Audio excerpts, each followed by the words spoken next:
الرحیم رب اشرح لی صدری ویسر لی امری واحلل عقدۃ من لسانی یفقهوا قولی رب ادخلنی مدخل صدق واخرجنی مخرج صدق واجعلنی من لدنک سلطانا نصیرا۔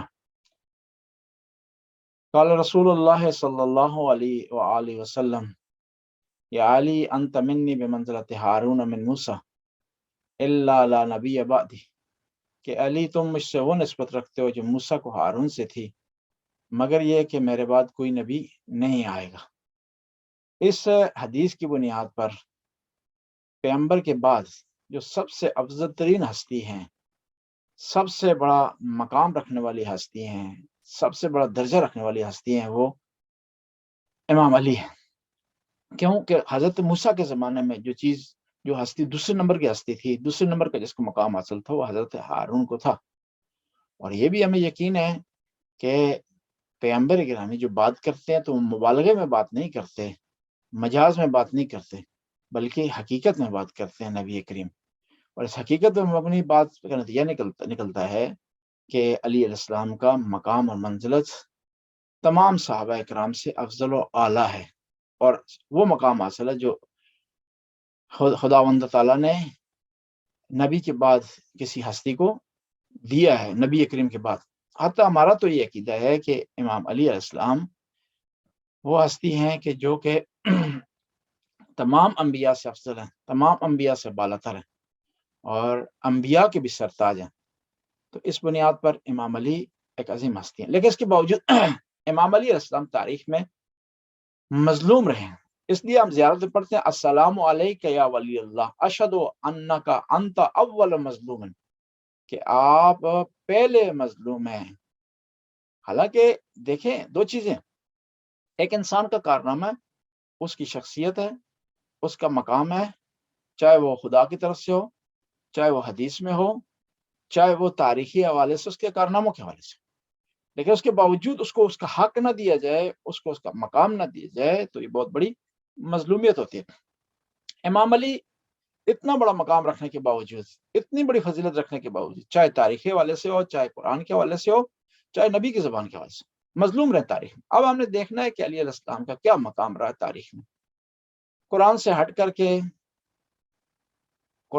کر کے حدیث سے ہٹ کر کے سب تاریخی حوالے سے جائزہ لیتے ہیں۔ پیغمبر نے اعلان نبوت کیا تو سب سے پہلا ساتھ جس ہستی نے دیا ہے وہ امام علی ہے۔ سب سے پہلی نماز جس نے پیغمبر کے پیچھے پڑھی ہے وہ امام علی ہے۔ سب سے پہلے مصیبتیں برداشت کیے ہیں اسلام کی خاطر وہ امام علی۔ خود کفار کہتے ہیں کہ ہم نے مکہ کے قریب 3 آدمی کو نماز پڑھتے، خانہ کعبہ کے قریب 3 آدمی کو نماز پڑھتے ہوئے دیکھا، نبی پاک، حضرت خدیجہ اور امام علی۔ یہ ایک مرحلہ۔ پھر جب دعوت ذیل عشیرہ ہوئی ہے تو نبی کریم نے اپنے رشتہ داروں کو دعوت دی ہے۔ وہاں واحد ہستی جس نے حامی بھری ہے نبی کریم کی مدد کرنے کے لیے، وہ امام علی علیہ السلام ہے۔ 10 سال کی عمر ہے، لیکن کھڑے ہو گئے چٹان کی طرح نبی کا ساتھ دینے کے لیے۔ پھر مراحل گزرتے رہے، ہجرت کا مرحلہ آیا۔ اسلام میں عام موڑ ہے جو تاریخ کا، وہ ہجرت ہے۔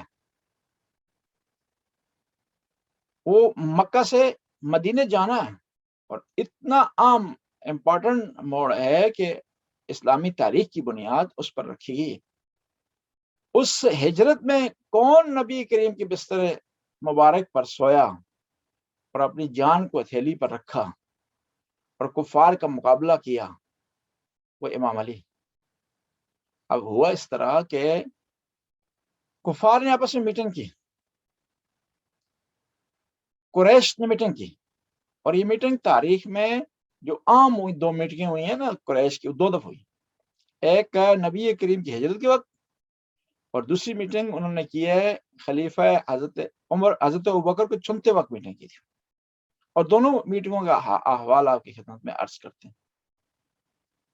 ہوا اس طرح کہ کفار نے میٹنگ کی کہ محمد نے ہمیں ستا دیا اور ہمارے بتوں کو برا بھلا کہتا ہے، ہمارے درمیان اس نے تفرقہ ڈال دیا ہے، 2 گروپ بن گئے ہم، لہٰذا ہم کیا کرتے ہیں، ہم اس کو راستے سے ہٹاتے ہیں، اور اس کا طریقہ کار یہ ہے کہ محمد مصطفیٰ کو شہید کر دیا جائے، قتل کر دیا جائے۔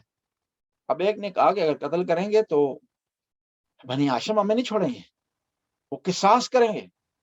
پھر یہ فیصلہ ہوا کہ ہر قبیلے سے ایک آدمی لیا جائے اور اکٹھے حملہ آوروں دعویٰ بول دیں، جب حملہ کرے گا تو بنی ہاشم کس کس سے جواب لیں گے، کس کس سے قصاص لیں گے۔ زیادہ سے زیادہ یہ ہے کہ بنی ہاشم مطالبہ کریں گے، تو جب قاتل زیادہ ہوں گے مطالبہ جب کریں گے تو وہاں پر یہ کہا جائے گا کہ دیت جو ہے وہ ہم دے دیتے ہیں۔ حتیٰ اس معاملے میں بنی ہاشم سے بھی ایک آدمی کو وہ لائے، ابو لہب کو، اور یہ لوگ اکٹھے ہو کر انہوں نے پروگرام بنایا، تو خدا نے اپنے نبی کو وحی الہی کے ذریعے آگاہ کر دیا کہ یہ رات کو حملہ کرنے والا۔ اس بنیاد پر نبی کریم نے امام علی کو اپنے بستر پر سلا کر کے ہجرت کی طرف روانہ ہو گئے، مدینے کی طرف روانہ ہو گئے۔ اور جب کفار آئے تو انہوں نے دیکھا کہ امام علی ہیں بستر پر، پہلے وہ کھڑے رہے، انتظار کرتے رہے کہ نبی پاک اٹھیں گے، ان کو محسوس نہیں ہو تو انہوں نے آہستہ آہستہ پتھر مارنا شروع کر دی، اور جب امام علی کو بستر پر پایا تو امام علی کو انہوں نے شدید زد و کوب کیا، اور امام علی علیہ السلام پر ظلم کیا انہوں نے، اور پوچھا کہ بتاؤ محمد کہاں؟ اور یہاں پر امیر المومنین کے دیکھیں بڑا پیارا جملہ ہے، بتا بھی نہیں سکتے تھے کہ کہاں گئے، اور جھوٹ بھی نہیں بول سکتے تھے۔ فرمایا آپ نے محمد کو میرے حوالے کیا تھا کہ مجھ سے پوچھ رہے ہو کہ محمد کہاں؟ اب نبی کریم چلے گئے، اور پھر اس کے بعد تین فاطمہ جو تھیں ان کو لے کر مدینہ روانہ ہوئے امام علی۔ کون سے؟ فاطمہ بنت محمد، فاطمہ بنت اسد، فاطمہ بنت زبیر، یہ تین خواتین کو لے کر مدینے میں آئے۔ پھر ہر جب جنگ میں مشکل ہو جاتی تھی، جب جنگ فتح نہیں ہوتی تھی، جب دشمن کی للکار بڑھ جاتی تھی اور کوئی بھی مقابلے میں نہیں اترتا تھا، تو نبی کریم امام علی کو اتارتے تھے خدا کے حکم سے۔ جنگ بدر میں اس طرح ہوا، جنگ احد میں اس طرح ہوا، جنگ خندق میں اس طرح ہوا۔ جنگ خندق کا تو ماجرا عجیب ہے، مسلمانوں نے خندق کھودی کہ دشمن مدینہ پر حملہ آور نہ ہو، اور خندق اس کے لیے رکاوٹ بنے، اور دشمن کو خندق اس پار رکنے پر مجبور کر دے۔ تو کیا کیا؟ ایک خندق کھودی گئی، اور اب دشمن آ کے اس طرف رک گیا اور اس پار نہیں آ سکتا تھا۔ دشمن نے کیا کیا کہ دیکھا کہ ایک جگہ مناسب ہے، اس کی چوڑائی کم ہے، دشمن میں سے ایک سپاہی دشمن کا عمر بن عبد الود خندق کراس کر کے اس طرف آ گیا۔ اب جب خندق کراس کر کے اس طرف آیا ہے تو مسلمان ظاہر اتنا بہادر آدمی تھا، دلیر آدمی تھا، ظاہر یہ مسلمان وہیں سے آئے ہوئے تھے، کہیں اور سے نہیں تھے، جانتے تھے ایک دوسرے کو، ایک دوسرے کی بہادری کو جانتے تھے، ایک دوسرے کے کارناموں کو جانتے تھے۔ تو مسلمان گھبرا گئے سارے۔ پیغمبر نے فوراً جو ہے وہ میٹنگ بلائی اور کہا کون ہے جو اس کا مقابلہ کرے۔ پیغمبر میٹنگ میں پوچھ رہے تھے اور وہ بار بار لڑکار رہا تھا کہ محمد کون ہے جس کو میرے مقابلے کے لیے بھیج، اور آواز دے کر کہہ رہا تھا مسلمانوں تمہیں جنت نہیں چاہیے؟ آؤ مجھے قتل کر دو تاکہ تم فتح مل جائے، یا میں تمہیں قتل کر دوں تاکہ تمہیں جنت مل جائے۔ بار بار للکار رہا تھا۔ تو پیغمبر گرامی کو آخر میں اس نے کہا کہ اے محمد، تیرے ساتھی تو آنے والے ہیں نہیں، خود میرے مقابلے میں آ یا اپنے کسی کو بھیج۔ یہ سننا تھا تو امام علی کو جلال آ گیا، کہا یا رسول اللہ مجھے حکم دیں، میرے ہوتے ہوئے کوئی آپ کو للکارے؟ یہ ممکن نہیں ہے۔ علی موجود ہو کہ جب بھی میدان میں مشکل پیش آتی تھی تو امام علی فرماتے تھے کہ میرے آقا و مولا یا رسول اللہ علی ہے، علی کے ہوتے ہوئے آپ کو پریشان ہونے کی ضرورت نہیں ہے۔ 3 دفعہ پیغمبر نے بٹھایا ہے امام علی کو جنگ خندق میں، وہ پکار رہا تھا، نبی کریم اعلان فرماتے تھے، امام علی کھڑے ہو جاتے تھے بار بار۔ جب تیسری دفعہ دیکھا کہ کوئی نہیں آ رہا، روایت کے الفاظ ہیں کاننا تیر علی رؤوسہم، وہ اس طرح سر جھکا کر بیٹھے ہوئے تھے جس طرح ان کے سروں پر پرندے بیٹھے ہوئے ہیں، کیونکہ پیغمبر کو دیکھنے کی طاقت نہیں تھی نا، دشمن کا مقابلہ نہیں کر سکتے تھے، میدان میں اتر نہیں سکتے تھے، تو کیا کیا انہوں نے، میدان میں اتر نہیں سکتے ہیں تو پیغمبر کے چہرے کی طرف دیکھ بھی نہیں سکتے، تو سر جھکائے ہوئے تھے۔ آخری دفعہ جب امام علی نے کہا کہ میں ہوں یا رسول اللہ، تو اس مقام پر پیغمبر نے اپنا امامہ، اپنی زرہ امام علی کے حوالے کی، اور میدان میں روانہ کرنے سے پہلے دعا کی، اور پیغمبر کے الفاظ ہیں برد الایمان کل علی کل کفر، کہ آج کل ایمان کل کفر کے مقابلے میں جا رہا، اور پیغمبر نے دعا کی، امام علی میدان میں داخل ہوئے۔ جب میدان میں داخل ہوئے تو عمر بن عبد الود مغرور تھا، وہ ایک جوان کو آتے ہوئے دیکھا تو اسے تھوڑا سا سبکی ہوئی، شرمندگی اس نے محسوس کی کہ ایک جوان میرے مقابلے میں آ، پہلے اس نے کہا کہ جوان تو واپس چلا جا، مولانا نے کہا میں واپس جانے کے لیے نہیں آیا ہوں، پھر کہا تیرا نام کیا ہے، امام علی نے کہا کہ میرا نام حیدر ہے، کہا میری ماں نے مجھے کہا تھا کہ حیدر یا نامی جوان سے تو نے نہیں لڑنا، تیرا قاتل ہوگا، تجھے قتل کر دے، لہٰذا تجھ سے نہیں لڑتا ہوں۔ پھر امام نے کہا نہیں میں نے لڑنا ہے تجھ سے۔ پھر اس نے کہا کہ علی واپس چلے جاؤ، تمہارے والد گرامی میرے دوست تھے، میں نہیں چاہتا کہ میرے ہاتھوں سے میرے دوست کا بیٹا جو ہے وہ قتل ہو جائے یا مارا جائے۔ امام علی نے کہا کہ نہیں، میرے مولا و آقا نے، رسول اللہ نے مجھے بھیج دیا میدان کی طرف، تو میں واپس جانے والا نہیں ہوں، اور پھر میری رسم نہیں ہے علی کی کہ پہلے وار کرے، یا تو پہلے وار کر۔ اس نے وار کیا تو امام علی نے ڈھال سے روکا، اور اس کا وار اتنا سخت تھا کہ ڈھال ٹوٹ گئی، اور تلوار اس کی مولا کے سر پر لگی، اور آگے جو ہے شہادت میں بیان کیا جاتا ہے کہ تلوار وہیں لگی تھی 19 رمضان کو جہاں عمر بن عبد الود کی تلوار لگی تھی، پہلے سے زخم تھا مولا کے سر میں۔ اب جب اس کا وار مکمل ہوا تو امام علی نے وار کیا، سخت قسم کی لڑائی ہوئی، اب امام علی نے اسے گرا دیا زمین پر، اس کے سینے پر سوار ہو گیا۔ اب اس کو چارہ نہیں چلا اپنی جان چھڑانے کا، تو اس نے کیا کیا، توہین کی مولا کی، اس نے تھوک دیا۔ مولا امیر المومنین جب یہ معاملہ ہوا نا تو سائڈ پر ہٹ گئے، اور اس طرح صحابہ کو جان مل گئی کہ ابھی مقابلہ شروع ہو گیا، امام علی میدان میں انٹر ہو گئے ہیں، اب ہماری جو جان خلاصی ہو گئی ہے، اب ہمارے لیے پیغمبر نہیں کہیں گے تم آؤ، اور وہ اس طرح سے صحابہ خوش ہو رہے ہیں، اللہ اکبر کہہ رہے ہیں، تکبیر کے نعرے لگتے ہیں، اچانک صحابہ پر خاموشی طاری ہوئی تو دیکھا کہ دشمن کے سینے پر سوار ہے امام علی نے دشمن کو چھوڑ دیا۔ وہ اب صحابہ پریشان ہو گئے دوبارہ کہ یہ کیوں چھوڑ دیے، کہیں نہ ہو کہ دشمن اٹھ کر ہماری طرف آ جائے، صحیح، پھر دوبارہ وہی معاملہ شروع ہو جائے، ظاہر ہے۔ اور یہ بھی عرض کروں، صحابہ کرام بہت بہادر ہستیاں تھیں، بہت شجاع ہستیاں تھیں، لیکن اتنی بہادری کسی میں نہیں تھی جتنی مولا علی میں تھی۔ اور پھر جب ان کی شجاعت صحابہ کی اس لیے چھپ جاتی ہے کیونکہ مولا کی شجاعت کے سامنے کسی کی شجاعت نہیں تھی، اس وجہ سے چھپ جاتی ہے، ورنہ وہ بھی بڑے بہادر لوگ تھے۔ مثلا یہ 313 اگر مقابلہ کر رہے ہیں 1000 کا تو بہادر ہے نا جی، 1000 اگر 3000 کا مقابلہ کر رہا ہے تو بہادر ہے، 3000 اگر 10,000 کا مقابلہ کر رہے ہیں خندق میں تو بہادر ہیں۔ اب انہوں نے شور مچانا شروع کر دیا صحابہ نے کہ علی آپ کیا کر رہے ہیں، جیتی ہوئی جنگ جو ہے وہ آپ دشمن کے لیے کیا کر رہے ہیں، ودرا کر رہے ہیں۔ تو مولا نہیں بولے، قدم چلتے رہے، تھوڑی دیر دوبارہ اس کے سینے پر سوار ہوئے، اس کو پھر نار کیا، واپس آ گئے مولا پیغمبر کی بارگاہ میں، پیغمبر خوش ہو گئے، اللہ کا نبی خوش ہو گیا، اور گلے ملے، مبارکباد ہوئی، صحابہ نے مبارکباد دی، صحابہ نے جو ہے وہ آگے بڑھ کر امام علی کا ماتھا چوما.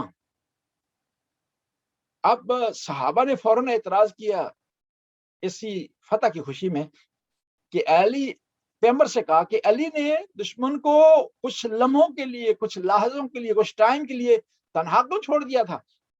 مسلط ہونے کے باوجود اس کو کیوں چھوڑ دیا تھا؟ سائڈ پہ چلنا کیوں شروع کر دیا تھا؟ تو پیغمبر نے کہا خود علی سے پوچھتے ہیں، علی اپنے کاموں کے راز خود جانتا ہے. پتا تھا لیکن چاہتے تھے کہ مولا کی زبان سے چیز بیان ہو. مولا سے پوچھا گیا کہ آپ نے ایسا کیوں کیا؟ میدان جنگ میں تو اخلاق، ترس، رحم، دنیاوی، انسانی، ہیومنز رائٹس نہیں چلتے. وہاں میدان جنگ ہوتا ہے، مار دھاڑ ہوتی ہے، وہاں جیتنے کا مقصد ہوتا ہے، وہاں انسان ان چیزوں کا خیال نہیں رکھتا. علی تم نے ایسا کیوں کیا؟ تو مولا نے فرمایا کہ میں اسے خدا کے لیے قتل کر رہا تھا، خدا کے لیے قتل کر رہا تھا میں. اور جب اس نے جسارت کی تو مجھے غصہ، ذاتی غصہ آ گیا، تو میں سائڈ پہ چلنا شروع کر دیا تاکہ میرا غصہ ٹھنڈا ہو تو پھر میں خدا کے لیے دوبارہ میدان میں اتر جاؤں. میں نہیں چاہتا تھا کہ میرا ذاتی غصہ اس میں شامل ہو اور خدائی کام میں ملاوٹ ہو جائے، خلوص سے کام ہو جائے. اس لیے سادی شیرازی نے بڑا پیارا جملہ کہا، اخلاص عمل ذی علی آموز. اگر چاہتے ہو اخلاص سیکھو تو علی سے سیکھو. جنگ خیبر ہے، 39 دن تک مسلمان لڑتے رہے. حضرت ابوبکر گئے، حضرت عمر گئے، حضرت عثمان گئے، بڑے بڑے صحابہ کمانڈر بن کر کے. لیکن 40ویں دن پیغمبر نے فوج تبدیل نہیں کی، اسلحہ تبدیل نہیں کیا، ٹیکنیک تبدیل نہیں کی. کیا چیز تبدیل کی ہے؟ صرف لیڈر تبدیل کر دی. پیغمبر نے بتا دیا کہ لیڈر اچھا ہو نا تو ماڑی فوج بھی لڑ پڑتی ہے، امام اچھا ہو نا تو پولیس رات پار ہو جاتا ہے، اور خود گناہگار بھی ہو تو امام اچھا ہو تو پولیس رات پار کروا دیتا ہے. اگر جو ہے وہ امام کمزور ہو نا، مقتدی کتنا ہی تکڑا ہو تو پولیس رات پار نہیں کر سکتے. وہ اس لیے کہا جاتا ہے نا کہ موسیٰ کے لشکر میں گناہگار بھی تھے، نیک بھی تھے، لیکن سارے پار ہو گئے. جی کس کی وجہ سے؟ موسیٰ کی وجہ سے. فرعون کے لشکر میں گناہگار بھی تھے، نیک بھی تھے، لیکن سارے غرق ہو گئے، نیک گناہگار سارے غرق ہو گئے. کیوں؟ لیڈر صحیح نہیں تھا.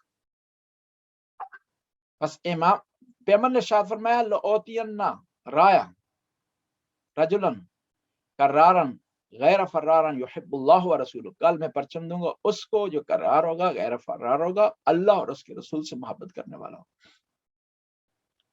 اور پیغمبر نے پرچم دیا اور خدا نے فتح دی. یہ خلاصہ تھا امام علی علیہ السلام کے اسلام کے لیے کارنامے. ٹائم ہمارے پاس نہیں ہے کیونکہ مظلومیت بیان کرنے ضروری، لیکن اس کے باوجود، غدیر کے باوجود، آیات کے باوجود، تاریخ میں مظلوم ترین شخصیت امام علی ہے. پیغمبر کے وصال تک امام علی ہیں جو کہ جنہیں فاتح خیبر کا لقب دیا گیا. فاتح خیبر تھے، سارے مسلمانوں نے جانتے تھے. فاتح احد ہیں، خندق ہیں، پیغمبر کے بھائی ہیں، من کن مولا کے مصداق ہیں. لیکن پیغمبر کی وصال ہوا اس کے بعد سارا کچھ لوگ بھول گئے. اتنی عظیم ہستی کس طرح مظلوم واقع ہو گئی؟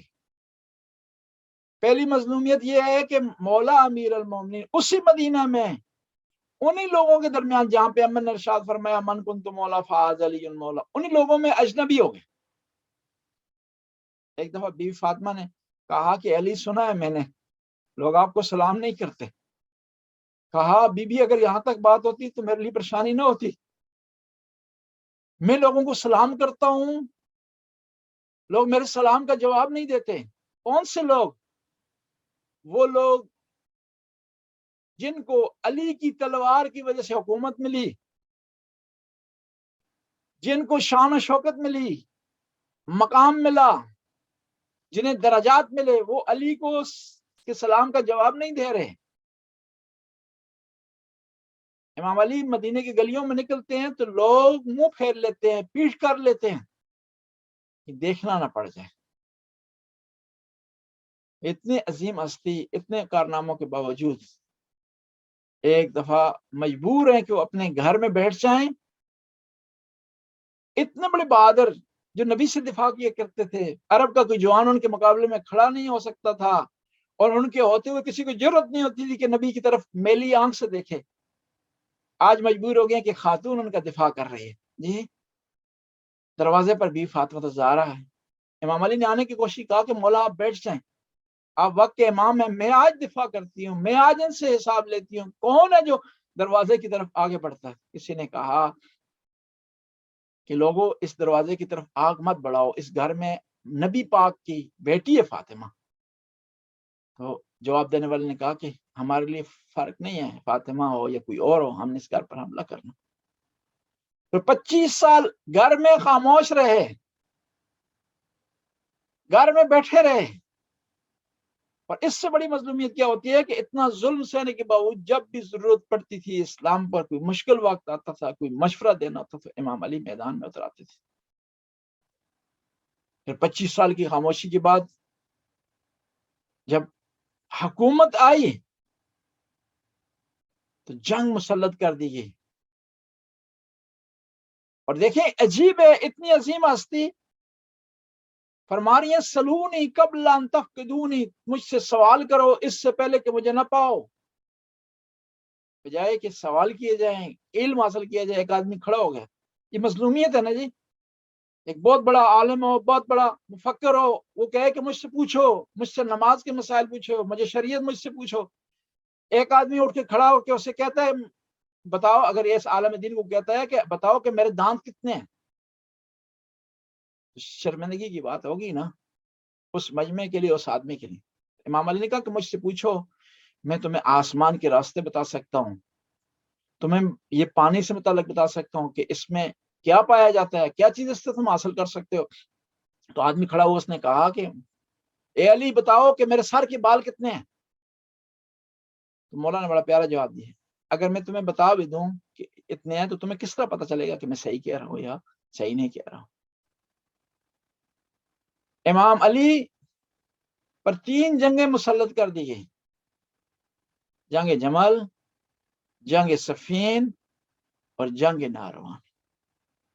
اور اس سے بڑی مظلومیت امام علی کی، رو کر مولا نے کہا انزلنی الدہر ثم انزلنی، زمانے نے علی کو اتنا گرا دیا، حتی قال علی و معاویہ، کہ لوگ کہنے لگے کہ معاویہ حق پر ہے یا علی حق پر ہے.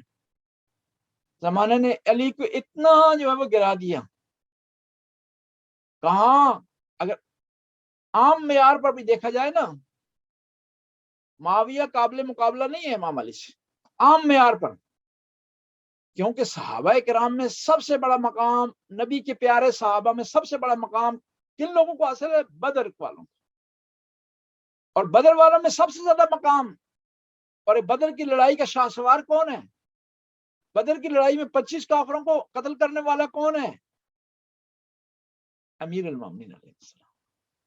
اور عام معیار بھی دیکھا جائے تو یہ کہنا ظلم ہے کہ بھائی بتائیں کہ کون حق پر تھا، یہ بحث ہی صحیح نہیں ہے، یہ مقابلہ ہی صحیح نہیں ہے.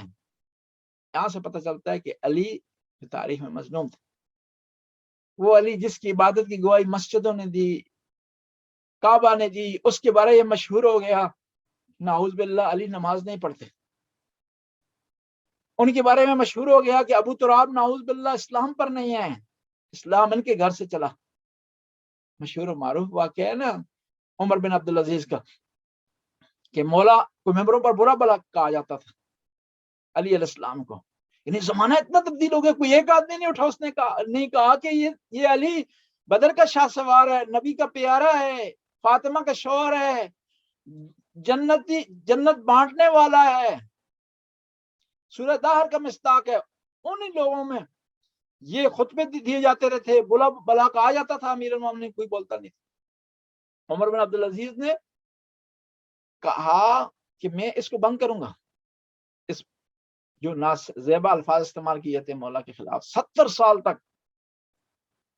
دیکھیں زمانہ پروپیگنڈا کتنا ہوتا ہے کہ وہ علی جس کی وجہ سے نمازیں قبول ہوں گی، وہ علی جس کا نام درود میں ہے، وہ علی قرآن جس کی صداقت کی گواہی دیتا ہے، اس کے بارے میں لوگوں میں مشہور ہوا کہ اسلام پر نہیں ہے۔ عمر بن عبدالعزیز نے بند کس طرح کروایا؟ اس نے ایک یہودی کو کہا کہ تو نے میرے دربار میں آ کر مجھ سے میری بیٹی کا رشتہ مانگنا ہے، تو نے یہ ایکٹنگ کرنی ہے، باقی کام میں کروں۔ دربار سجا ہوا عمر بن عبدالعزیز کا، تو یہودی آ کر کہتا ہے اے خلیفۃ المسلمین، میں چاہتا ہوں آپ اپنی بیٹی کا رشتہ مجھے دے دیں۔ عمر بن عبدالعزیز نے کہا کہ یہ فیصلہ مسلمانوں پر چھوڑتے ہیں، میں مسلمانوں کا خلیفہ ہوں، وہ یہ فیصلہ کریں گے۔ تو مسلمان گرم ہو گئے، ایک یہودی کی جرت مسلمانوں کے خلیفے سے رشتہ مانگے۔ تو عمر بن عبدالعزیز نے کہا کہ پریشان کیوں ہو رہے ہیں، ٹینشن کیوں لے رہے ہیں؟ اس نے کوئی برا کام نہیں کیا، پیغمبر نے تو یہ کام کیا تھا، اپنی بیٹی کا رشتہ دیا تھا علی کو۔ کہا علی کو رشتہ دیا تھا؟ کہاں رشتہ دیا؟ پیغمبر اگر کر سکتے ہیں ایک غیر مسلمان کو رشتہ دے سکتے ہیں تو میں بھی دے سکتا ہوں۔ تو سارے لوگوں نے کہا پھر اس کا مطلب ہے کہ علی اسلام سے خارج نہیں ہے، مسلمان ہے، اس لیے پیغمبر نے رشتہ دیا تھا۔ سب نے کہا آج ہمیں پتہ چلا ہے کہ علی، نعوذ باللہ، مظلومیت یہاں سے ظاہر ہوتی ہے مولا کی۔ سب نے کہا کہ آج پتہ چلا ہے کہ یہ ہو نہیں سکتا کہ علی اسلام سے خارج ہوں، کیونکہ پیغمبر نے رشتہ دیا تھا، پیغمبر کی بیٹی علی کے گھر میں تھی، نبیوں کے سردار، اسلام کی بنیاد۔ تو اس نے کہا کہ اگر ایسا ہے، آپ لوگ مان رہے ہیں کہ علی اسلام پر تھے، تو پھر آپ برا بھلا کیوں کہتے ہیں ممبروں پر؟ آپ کے مولوی جمعے کے دن عبادت سمجھ کر کے، یہ اس سے بڑی مظلومیت دیکھیں، عبادت سمجھ کے مولا کو برا بھلا کہا جاتا۔ اس نے کہا پھر اس کے بعد آپ جمعے کے خطبے میں برا بھلا نہ کہیں۔ اور پھر اہل سنت کے یہاں جو خطبے میں ہوتا ہے نا، ان اللہ یامر بالعدل والاحسان، اس جگہ پر استعمال ہوتا تھا نعوذ باللہ امام علی کے خلاف نازیبہ الفاظ۔ عمر بن عبدالعزیز نے ان الفاظ کو نکال کر کے یہاں پر جو ہے وہ کس کو لگایا؟ اس آیت، قرآن کی اس آیت کو۔ خدا تمہیں حکم دیتا ہے عدل کرنے کی اور احسان کرنے کی۔ بس امیر المومنین کی مظلومیت پیغمبر سے زمانے سے شروع ہوئی، 25 سال ایک انداز میں رہی، پھر 4 سال ایک انداز میں رہی، پھر مولا کی شہادت کے بعد ایک خاص انداز میں رہی۔ لوگ کہتے ہیں کہ فلاں آدمی نے اگر جنگ کی ہے مولا کے خلاف تو اس کا اجتہاد تھا، اجتہادی غلطی تھی۔ ہم مان لیتے ہیں جنگ اجتہادی غلطی تھی، لیکن 70 سال تک ممبروں پر نازیبہ الفاظ استعمال کرنا یہ بھی اجتہادی غلطی ہے۔ امام علی کے صحابہ کو شہید کرنا یہ بھی اجتہادی غلطی ہے۔ اور ایک اور مظلومیت مولا کی چیز، جو بھی کہتا تھا کہ میں مولا کا ماننے والا ہوں اس کو شہید کر دیا جاتا۔ ابو ذر غفاری کو کیوں شہید کیا گیا؟ کیوں جلا وطن کیا گیا؟ کیونکہ ابو ذر غفاری نے کہا تھا کہ علی سچ کہہ رہے ہیں، علی حق پر ہیں، علی سچائی پر ہیں۔ خلیفہ نے دربار میں بلایا، کہا کہ اے علی، ابو ذر کچھ باتیں کر رہا ہے، بتاؤ کہ سچ ہے یا حقیقت ہے، یا سچ ہے یا سچی نہیں ہے۔ مولا نے فرمایا کہ جب یہ بات جو ابو ذر نے کی ہے، یہ جب پیغمبر نے ارشاد فرمائی ہے، میں وہاں موجود نہیں تھا، لیکن پیغمبر سے ایک اور بات میں نے سنی ہے کہ زمین میں ابو ذر سے زیادہ سچا کوئی نہیں۔ اور جب یہ کہا تو خلیفہ نے کہا کہ ابو ذر، یا میری بات مان علی کو چھوڑ دے یا جلا وطنی اختیار کر لے، اس وطن سے، اس مدینے سے نکل جا۔ علی کی محبت میں پہلا آدمی ہے جس نے مدینہ چھوڑا ہے نا، وہ ابو ذر ہے۔ مدینہ چھوڑ دے۔ رات کو ابو ذر گھر میں تھے، تیاری کر رہے تھے صبح جانے کی، تو خلیفہ وقت نے کیا کیا؟ کچھ اشرفیوں سے 2 تھیلے بھرے ہوئے بھیجے، اور غلام کو کہا کہ اگر ابو ذر تجھ سے 2 اشرفیوں کے تھیلے لے لیتے ہیں نا اور میری بات مان لیتے ہیں، علی کو چھوڑ دیتے ہیں، تو میں تجھے آزاد کر دوں۔ غلام آیا، اس نے ہاتھ جوڑے، کہا کہ اے ابو ذر، اگر تو یہ 2 اشرفیوں کے تھیلے لے لے گا نا تو یہ خلیفہ مجھے آزاد کر دے گا، لہذا تو لے لے میری خاطر۔ تو ابو ذر نے بڑا پیارا جملہ کہا، تو بڑا سیانا ہے، چاہتا ہے کہ تو کیا کرے کہ خود آزاد ہو جائے، مجھے غلام بنا دے۔ میں نے تو علی کی غلامی قبول کر لی، میں نے اور کسی کا غلام نہیں بننا چاہتا۔ ٹھکرا دی اشرفیوں کے تھیلے، صبح کو چلے گئے ربضہ کی طرف۔ ہجر بن عدی کو کیوں شہید کیا گیا؟ کہا گیا کہ تم علی سے دستبردار ہو جاؤ، ہم تمہیں معاف کر دیں گے۔ کہا نہیں ہو سکتا، یہ زبان کٹ سکتی ہے، یہ بدن کٹ سکتا ہے، لیکن علی سے جو ہے وہ دور نہیں ہو سکتا، علی کی نوکری نہیں چھوڑ سکتا۔ یعنی صحابہ کے لحاظ سے، ماننے والوں کے لحاظ سے بھی علی مظلوم، آج بھی مظلوم ہے مولا علی۔ کل افغانستان میں 30 مومنین جو شہید ہوئے ہیں، ان کا کیا جرم تھا؟ مسجد میں کیوں شہید کیا گیا ان کا؟ رمضان کے مہینے میں کیوں شہید کیا گیا؟ کیونکہ مولا کے جو ماننے والے ہیں، انہوں نے اپنے مولا کے نقش قدم پر چلنا ہے۔ رمضان اور مسجد، آپ کو پتا نا کہ یہ مولا کے ماننے والوں نے یہی کرنا ہے، مسجد ہونی ہے، رمضان ہونا ہے، نماز ہونی ہے۔ اور جو مولا کا دشمن ہے اس نے بھی وہی کام کرنا ہے۔ جی ہم نے اپنے مولا کی پیروی کرنی، انہوں نے اپنے ماننے والوں کی پیروی کرنی، انہوں نے وہی کام کرنا جو عبد الرحمن بن ملجم نے کیا۔ 19 رمضان کو مولا مہمان تھے اپنے بیٹی ام کلثوم کے۔ صبح سے خوش تھی بیٹی کہ آج میرے بابا میرے گھر آئیں گے، مدت تو نہیں آئے، اور ماں کی کہ وصال کے بعد میرے بابا تھے، ماں کی شہادت کے بعد میرے بابا تھے جو ہمارے لیے ماں بھی تھے اور والد بھی تھے۔ بڑی خوش تھی، افطاری کی تیاری کر رہی تھی۔ کوئی پوچھتا تھا کہ آج ام کلثوم کیوں خوش ہے، تو کہتی تھی میرے بابا میرے گھر آ رہے ہیں۔ جب افطاری کا وقت ہوا، امام علی تھے، امام حسن تھے، امام حسین تھے، سارے تھے۔ ماسوہ بی فاطمہ زہرا ایک دفعہ یاد کیا ہوگا بی بی کو کہ آج فاطمہ بھی ہوتی، مل کر افطاری کرتے۔ امام کے سامنے افطاری رکھی گئی، نمک تھا، دودھ تھا۔ کہا بیٹی ایک کھانا اٹھا لو۔ بیوی نے نمک اٹھانے کی کوشش کی، کہا نہیں دودھ اٹھا لو، کیونکہ کوفہ میں بہت سارے یتیم ایسے ہیں جن کو دودھ کی ضرورت ہے، ان کے لیے دودھ بھیج دو۔ مولا نے افطاری کی، رات کو عبادت کرتے رہے۔ صبح کو جب اٹھے نا مسجد میں جانے کے لیے، مرغابیوں نے روکا، دروازے نے روکنے کی کوشش کی، لیکن علی پھر بھی چلے گئے اور جا کر آزان دی۔ جب یہ آزان کی آواز بی بی زینب کے کانوں پر پہنچی نا، دعا کے لیے ہاتھ بلند کیے، خدایا اس آواز کو سلامت رکھنا۔ 2 ایسی اذانیں ہیں جو بی بی نے آخری سنی ہے۔ ایک یہ آزان تھی جو کوفہ میں امام علی نے دی، دوسری آزان جو شہزادہ علی اکبر نے کربلا کے میدان میں دی۔ آزان کا دینا تھا، نماز کے لیے مولا کھڑے ہوئے، قیام کیا، سورہ حمد کی تلاوت کی، رکوع کیا، 2 سجدے کیے، دوبارہ قیام میں آئے، پہلا سجدہ کرنا تھا۔ مولا نے کہا، ایک دفعہ یہ آواز آئی، الا قد قتل امیر المومنین، لوگوں امیر المومنین شہید ہو گئے ہیں، حملہ ہو گئے، مولا امیر المومنین۔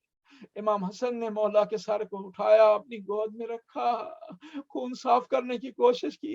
مولا نے کہا حسن بیٹا نماز کو مکمل کرو، میرا ایک سجدہ ادھورا رہ گیا ہے، یہ مکمل ہونا چاہیے۔ ظاہری طور پر تو امام حسن نے مکمل کیا، لیکن عملی طور پر امام حسین نے امام کا ادھورا سجدہ کربلا میں مکمل کیا۔ امام کی 2 چیزیں ادھوری رہ گئی تھی، ایک سجدہ تھا وہ امام حسین نے کربلا میں مکمل کیا، دوسرا خطبہ شکشکیہ تھا کہ بی بی زینب نے کوفہ کے بازار میں دوبارہ آ کر اسی منظر میں، اسی شہر میں دوبارہ آ کر بیان کیا اور مولا کا خطبہ مکمل کیا۔ اب مولا کو اٹھا کر گھر کی طرف لائے۔ جب گھر کے قریب آئے نا تو امام نے کہا کہ مجھے چھوڑ دے، میں چاہتا ہوں اپنے پاؤں پر چل کر کے اپنے گھر میں داخل ہو۔ کہا کیوں مولا؟ کہا میں نہیں چاہتا ہوں مجھے اس حالت میں میری بیٹی زینب دیکھے، شاہد برداشت نہیں کر سکی۔ اللہ لعنت اللہ قوم الظالمین فسیعلم الذین یمنون من ینکر۔ خدا اس قلیل سی حاضری کو قبول منظور فرما، ہمارے گناہوں سے درگزر فرما، نیک کام کرنے کی توفیق عطا فرما۔ یا اللہ آج عظیم دن ہے، مولا کی شہادت کا دن ہے، شب قدر کا دن ہے، یا اللہ اس دن کا واسطہ ہمیں استغفار کرنے کی توفیق عطا فرما، خدایا عبادت کرنے کی توفیق عطا فرما، صحیح معنوں میں روزہ رکھنے کی توفیق عطا فرما۔ ربنا آتنا فی الدنیا حسنہ وفی الآخرۃ حسنہ وقنا عذاب النار، اللہم صلی علی محمد۔ اب آج سوال کر سکتے ہیں ٹاپک امام علی کی مظلومیت کے حوالے سے، اگر کوئی سوال ہو تو خدمت میں حاضر ہے۔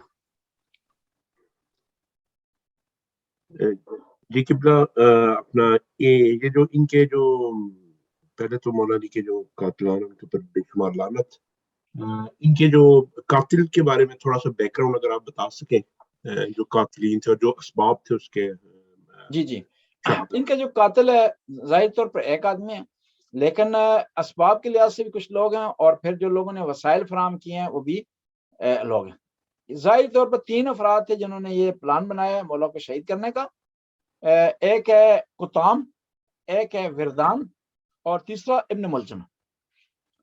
قطام یہ تھا کہ قطام اس کے 2 بھائی جنگ نہروان میں مارے گئے، اور اس نے کیا کیا، یہ فیصلہ کر لیا کہ اس نے امام علی سے انتقام لینا، اور یہ آ گئی اعتکاف کے بہانے سے مسجد کے اندر، اس نے کیمپ لگا دیا، اپنا خیمہ اپنا لگا دیا، اور یہ مسجد میں اس نے پڑاؤ ڈال دیا رمضان کے مہینے۔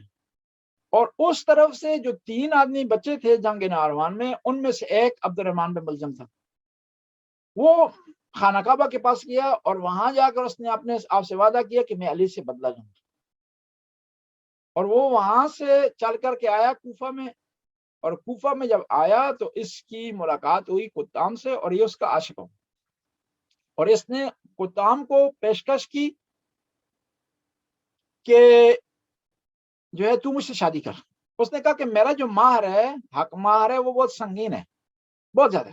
اس نے کہا کیا؟ اس نے کہا کہ علی علیہ السلام کا خون ہے۔ وہ دل میں اس نے کہا کہ تمہیں آیا اس کام کے لیے، اور پھر ظاہر اس نے کہہ دیا اس کو کہ ٹھیک ہے میں اس بات کو مانتا ہوں۔ یہ ظاہری طور پر، اور عملی طور پر مولا کے جو شہادت ہے اس میں جو مین کردار ہے وہ معاویہ کا ہے اور عمر عاص کا ہے، کہ مولا کی شہادت کے جو لوگ سبب بنے۔ اب یہ قطان نے یہ کام اس کے سپرد کیا، اور وردان کو بھی اس کے ساتھ لگایا کہ تو نے اس کی مدد کرنی ہے، اس کی ابن ملجم کی۔ اب اور یہ ابن ملجم اس سے پہلے جنگ صفین میں، اور اس سے پہلے اسلام کا ایک جو ہے وہ بڑا امپورٹنٹ سپاہی تھا، حتیٰ مولا کے سامنے آیا اور اس نے مولا سے تلوار یا گھوڑے کی خواہش کی، تو مولا نے دیا اس کو، اور پھر مولا نے ارشاد فرمایا کہ میں اس کی زندگی چاہتا ہوں اور وہ مجھے شہید کرنا چاہتا ہے۔ اور یہ آواز جب اس کے کانوں پر پڑی تو رو گیا وہ، اور رو کر کہنے لگا کہ مولا یہ تلوار اٹھائیں، مجھے ابھی قتل کر دیں۔ مولا نے کہا نہیں، مجھے حکم نہیں ہے کہ میں اپنے دل کے مطابق کوئی فیصلہ کروں، یا مجھے حکم نہیں ہے جب تک کوئی مجرم ثابت نہیں ہو، اس نے جرم نہیں کیا، میں اس کو جو ہے جرم سے پہلے جو ہے سزا دے دوں۔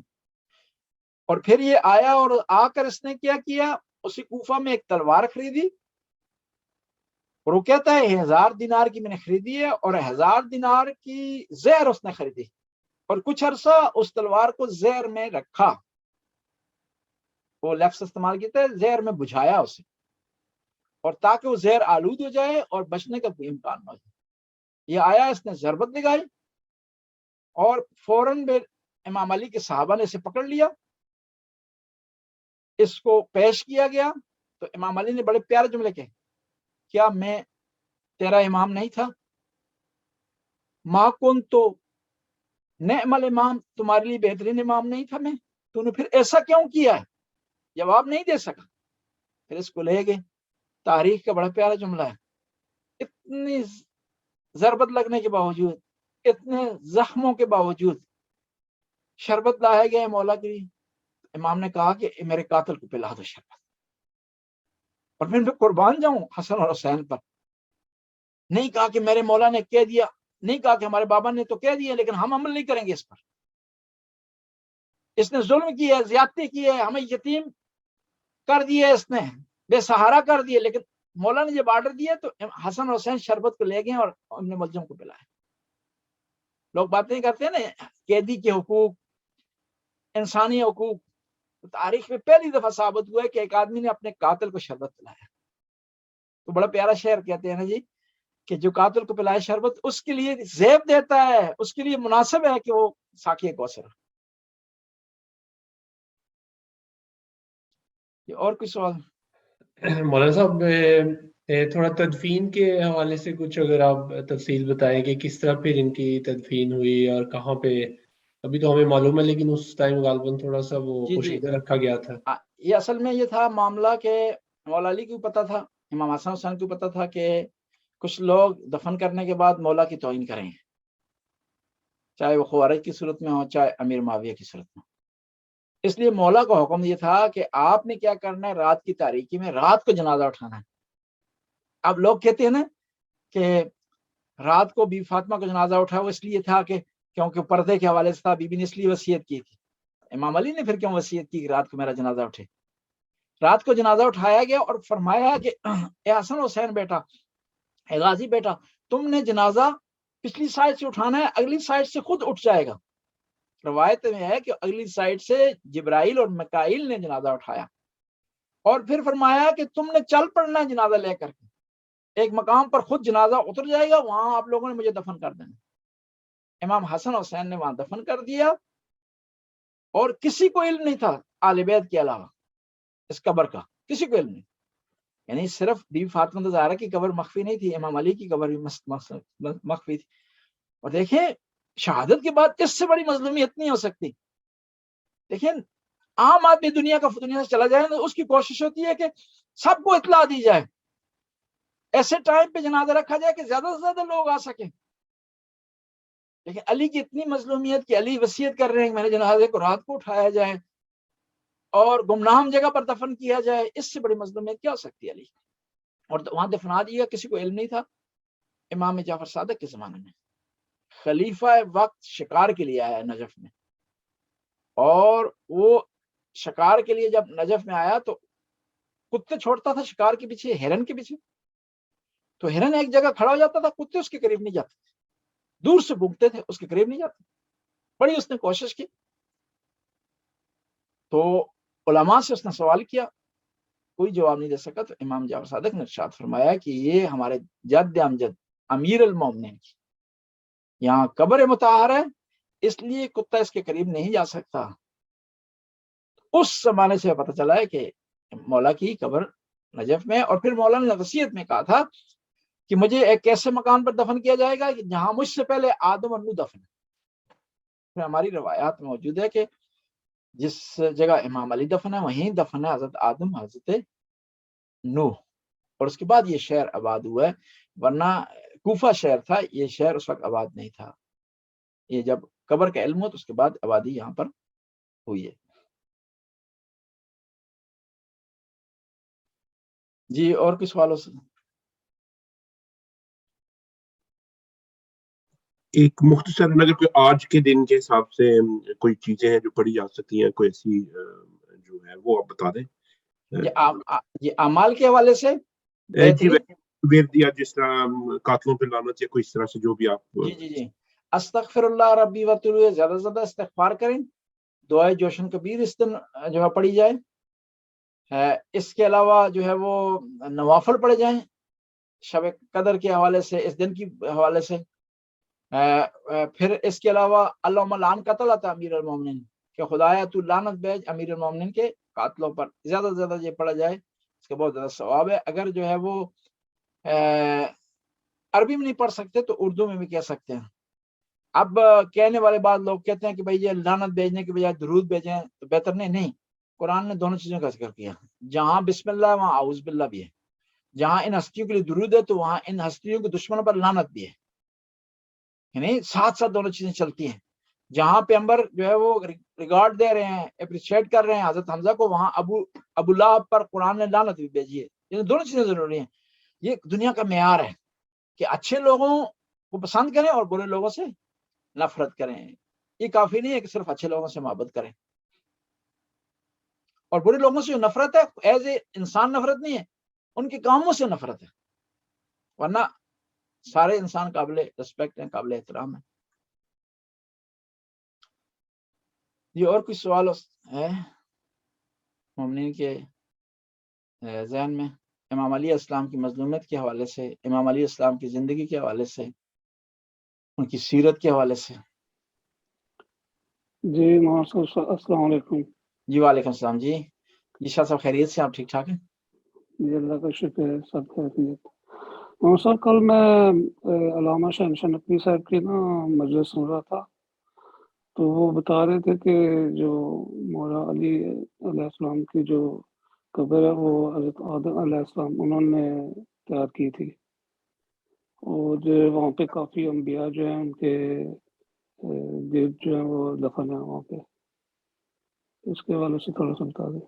جی جی، یہ صحیح کہا انہوں نے کہ یہ آدم علیہ السلام یہاں دفن ہے اور کئی انبیاء یہ دفن ہے، اور ظاہری روایت میں کئی انبیاء کا ذکر بھی ہے، اور خاص طور پر آدم اور نوح کا ذکر ہے کہ یہ دو ہستیاں، دو نبی، اللہ کے خاص نبی یہاں پر دفن ہیں، اور یہ خداوند تعالیٰ کی طرف سے یہ پہلے سے تیار تھی، اور یہ اعزاز تھا امیر المومنین کے یہاں انہوں نے دفن ہونا ہے، لیکن اس مظلومیت کی حالت میں امیر المومنین دفن ہوئے ہیں۔ یعنی ہم نے دیکھنا یہ ہے کہ خدا نے اتنا عظیم اعزاز دیا ان کو ہر حوالے سے، چاہے ولادت اس کے حوالے سے، چاہے شہادت کی جگہ اس کے حوالے سے، چاہے دفن ہونے کے حوالے سے، لیکن اس کے باوجود ریاستی تاریخ میں جو ہے وہ مظلوم رہی ہے۔ نہ فقط امیر المومنین مظلوم ہے بلکہ ان کے چاہنے والے بھی آج تک جو ہے وہ مظلوم ہیں، اور اس علی کی محبت کے جرم کی اس وقت بھی سزا تھی اور آج بھی سزا۔ جی، اللہم صلی علی محمد و آل محمد، یا علیم یا علیم یا غفور یا رحیم۔ یا اللہ اس مختصر سی عبادت قبول و منظور فرما۔ رمضان کا مہینہ ہے، برکتوں اور رحمتوں کا مہینہ ہے، یا اللہ عظیم مہینہ ہے اور عظیم راتیں آ رہی ہیں، یا اللہ ان راتوں کو عبادت کرنے کی توفیق عطا فرما، گناہ بخشوانے کی توفیق عطا فرما، رحمت حاصل کرنے کی توفیق عطا فرما، یا اللہ ہمیں امیر المومنین کی سیرت پہ چلنے کی توفیق عطا فرما، یا اللہ ہمیں ہر غم سے محفوظ فرما، آل بیت کا غم صحیح معنوں میں منانے کی توفیق عطا فرما، یا اللہ حاضرین تشریف فرما، ان کی مرحومین کی مغفرت فرما، ان کے درجات کو بلند فرما، اولاد کو نیک اور صالح بنا، یا اللہ تو غفور رحیم ہے، زمانے کے امام کے ظہور میں تعجیل فرما، ہمیں امام کے انصار میں سے کرا۔ اللہم صلی علی محمد و آل محمد۔ ٹھیک ہے، انشاءاللہ اگلی اس کو ہم سیٹرڈے کو پھر سورہ حجرات کو انشاءاللہ مکمل کر دیں گے۔ آج جزاک اللہ، بہت شکریہ۔ زندگی سے متعلق بات چیت کرنے۔ ٹھیک ہے، خدا حافظ۔ اوکے جی، خدا حافظ، جزاک اللہ۔